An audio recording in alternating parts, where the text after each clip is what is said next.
Hello, and welcome to the installation section of your CircuPool SJ-Series chlorine generator. Before getting started with the installation, please ensure the water is balanced, and remember there must be a minimum level of salt in the water before turning on the unit. We recommend 3,000 to 4,000 parts per million. If this is your first time installing a salt chlorine generator, you'll add approximately 30 pounds of pool salt for every 1,000 gallons of water in your pool. If you are unsure of the size of your pool, or if you may have some level of salinity in the water from a previous chlorine generator, please refer to pages 6 through 8 in the manual for more helpful information. Follow all instructions for adding salt to the pool. The system should be installed on the return line as the final piece of pool equipment before the water goes back into the pool. It should be placed after the pump, filter, and heater if present. Be sure to install the system according to the instruction manual to ensure that it is placed properly and easily accessible. This is everything that is included inside the box. The SJ-Series salt system includes plumbing fittings, flow switch, manual, control module, and electrolytic cell. To get started on the installation, you will need PVC cement, PVC primer, PVC cutters or a hacksaw, a screwdriver, measuring tape, a permanent marker, and two 90-degree elbows at a minimum. Now that we have our tools, we can now begin measuring our cutout for the salt cell. Locate your measuring tape and measure 8 1/8, then create your marks. After you have made your marks on the pipe using PVC cutters or a hacksaw, begin cutting each side of the marked pipe. Once the section of pipe has been cut, we are ready to install the 90-degree elbows. Taking your PVC primer, you will want to coat the outside of the pipe and the inside of the elbow. Once coated, you can now take your PVC cement and coat the outside of the pipe and the inside of the elbow. Quickly press the elbow onto the pipe to secure it in place. You will want to repeat this process for the other side. After installing the elbows, we are now ready to install the riser pipes. Please note that before installing the riser pipes, to ensure that the riser pipes cause the cell to be the highest point in the plumbing to create a natural gas trap. Once you have your risers measured out, you can now begin gluing them into the 90-degree elbows using the same process from before. Afterwards, slip the threaded collars over the pipes. Ensure that the female thread of the collar is facing upward.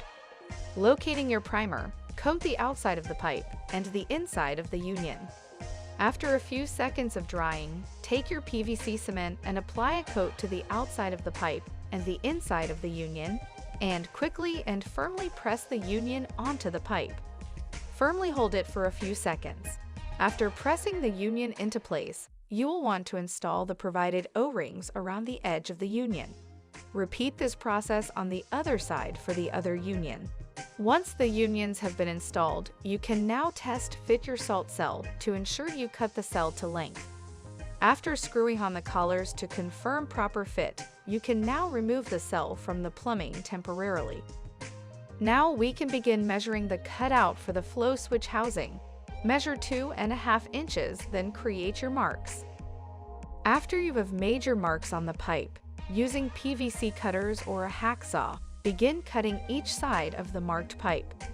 After cutting the marked pipe, retain the section of pipe with the cell union for use in the next step. Once the section of pipe is cut, locate your primer and coat the outside of the pipe and the inside of the flow switch housing. After a few seconds of drying, take your PVC cement and apply a coat to the outside of the pipe and the inside of the flow switch housing.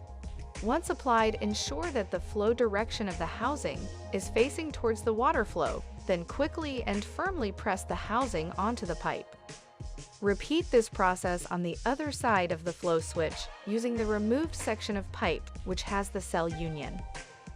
Now that the flow switch is installed, take the salt cell housing and line it up with the unions. Ensure O-rings are present. Now take both collars and insert them onto the threads and turn them clockwise until hand tight.